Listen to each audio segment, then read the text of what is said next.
Most people believe confidence is something you're born with. They look at charismatic people, successful people, outgoing people, and assume they simply received something the rest of us didn't. But psychology suggests something different. Confidence is rarely the starting point. More often, confidence is the result. It's what happens when your brain gathers enough evidence that you can handle challenges, uncertainty, and failure. The problem is that many people spend years waiting to feel confident before they act. And because they never act, they never gain the experiences that create confidence in the first place. It's a trap. Today, we'll explore 5 psychological techniques that can help you build genuine confidence. Not the kind that looks impressive on social media, but the kind that remains even when life becomes difficult. Let's begin. Technique number 1. Keep small promises to yourself. Imagine 2 people. The first constantly makes plans. They say they'll wake up early, start exercising, read more, learn a new skill. But most of those promises are forgotten within days. The second person makes fewer promises, but they consistently follow through. Who do you think will feel more confident over time? Confidence is deeply connected to self-trust. Every time you break a promise to yourself, your brain notices. Every time you follow through, your brain notices that too. Most people think confidence comes from positive thinking. In reality, confidence often comes from evidence. When you repeatedly prove to yourself that your actions match your intentions, you begin to trust yourself. And self-trust is one of the foundations of confidence. Start small. Make promises so easy that failure becomes difficult. A 5-minute walk, 1 page of reading, 10 push-ups. The goal isn't productivity. The goal is building trust with yourself. Technique number 2. Act before you feel ready. This sounds backwards, but it's one of the most important principles in psychology. Most people believe the sequence looks like this: confidence to action to results. In reality, it's often action to results to confidence. Think about learning to drive, speaking in public, starting a business, making new friends. Nobody feels completely ready before they begin. Confidence doesn't arrive first. It develops during the process. Many people spend years waiting for fear to disappear, but fear is often simply a sign that something matters. The people we perceive as confident are not necessarily fearless.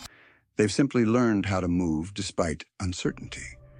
The next time you're waiting to feel ready, ask yourself, what if readiness isn't required? What if action comes first? Technique number 3. Stop comparing your behind the scenes to everyone else's highlight reel. Human beings naturally compare themselves to others, but social media has amplified this tendency to an unhealthy degree.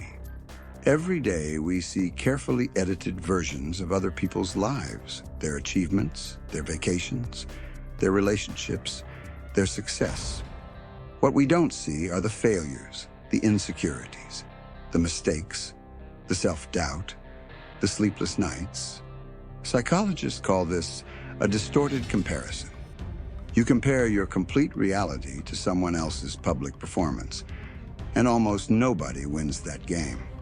Confidence grows when your attention returns to something you can actually control, your own progress. Instead of asking, am I better than other people?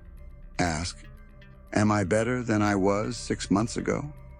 That comparison is far more useful and far more honest. Technique number 4. Change your body before you change your mind.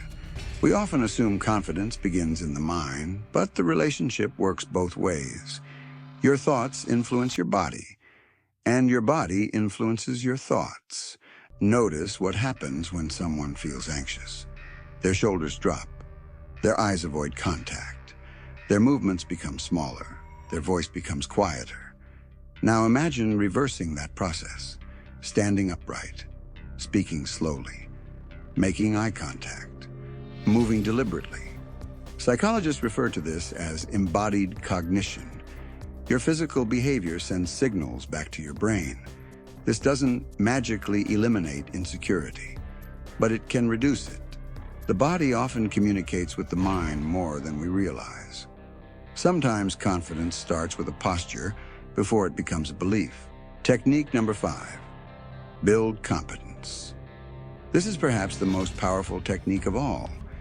Many people try to build confidence directly, but confidence is often a byproduct of competence. The more capable you become, the more evidence you have that you can handle challenges. Think about any area of your life: cooking, writing, speaking, sports, business, relationships. The beginner feels uncertain. The experienced person feels calmer, not because they are special, but because experience has given them proof. Competence creates confidence. This is why the most effective way to become more confident isn't to convince yourself you're amazing. It's to become genuinely better at something that matters to you. Every skill you develop becomes another reason for your brain to trust itself. Real confidence isn't loud. It isn't arrogance. It isn't pretending to be someone you're not.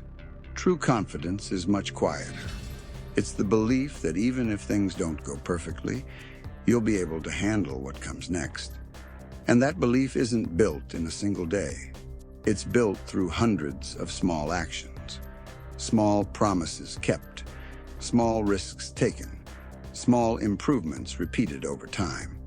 The good news is that confidence isn't reserved for a lucky few. It's a skill. And like any skill, it can be trained. If you enjoyed this video, don't forget to subscribe to Head's Lab for more content on psychology, human behavior, and self-development.